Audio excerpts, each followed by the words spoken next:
G'day my friends, Marty here. I'm back with another video and I want to show you a tree that I'm going to add to my food forest.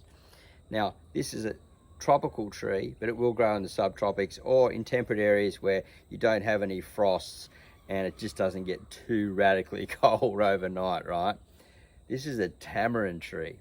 Now why am I growing this tree? Well, it's a beautiful big tree and it's used a lot in cooking, right? And you can use the leaves and the seeds and things like that to create different tamarind sour products. Well, not products, but things, meals that you're going to eat at home.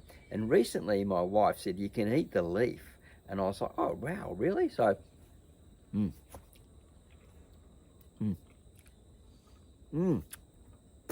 spat it out, so I swallow it. It's this amazing sour taste. It's almost like that bite you get when you get into a lemon or a really good lime. And this plant blew me away. So I was like, wow, so I can actually use the leaves in cooking because I love that element of using sour, sweet, and salty together to make really good meals, you know, different curries and stir fries and things, or even just to throw this in to maybe a little salad or something, or just with like a little wrap or whatever to get that sour element. And look, it's a beautiful tree. I've got it growing in this little pot at the moment, so it's got to get repotted up before it goes into the ground. Or look, we might even throw it into the ground soon because we know we've got some rain coming up the back, because they grow into a really big tree and they grow huge apparently. So I'm a little bit concerned about that. But you know, some of the big trees like the mango and thing up the back, we just cut it back like we did just recently. So this is something I'm going to add to my food forest.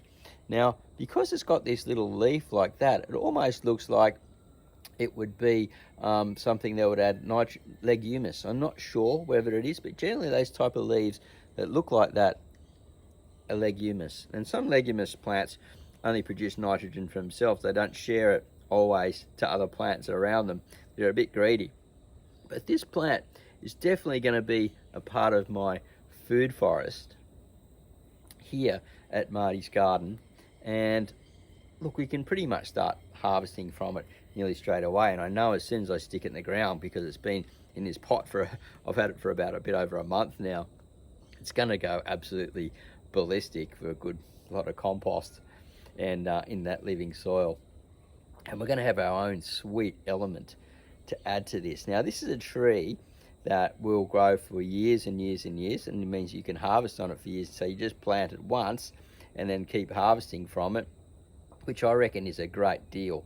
And it's something that I'm moving forward to down the line, where I'll produce, and when I'm older I want to travel more and things like that, and I don't want to be taking care of a massive big garden. I just want to walk out in my yard and pick from perennial plants in the food forest and different fruit trees that I have growing around the place to grow food. And I'll cut back on my annuals eventually and just grow the basics like some peas, beans, chocos. You know, I've got papaya for vegetable, different things like that, and just my herbs and stuff for cooking and along those lines. So anyway, that's the tamarind tree.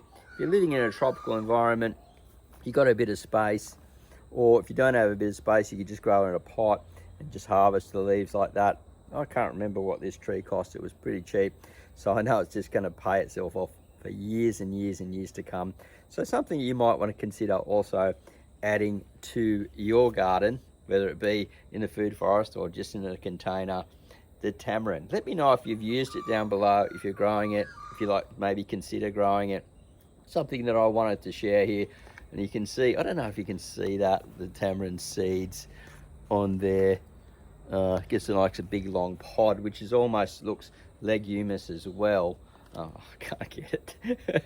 It's like a long pod, and very interesting tree. And if I have some success and we decide to show you some more videos, or we're just doing a walk around the garden, a bit of a tour, I'll give you a look at the tree and see how it's going. All right, the tamarind tree, very well welcomed part of the new food forest here to Marty's garden. Have a great day.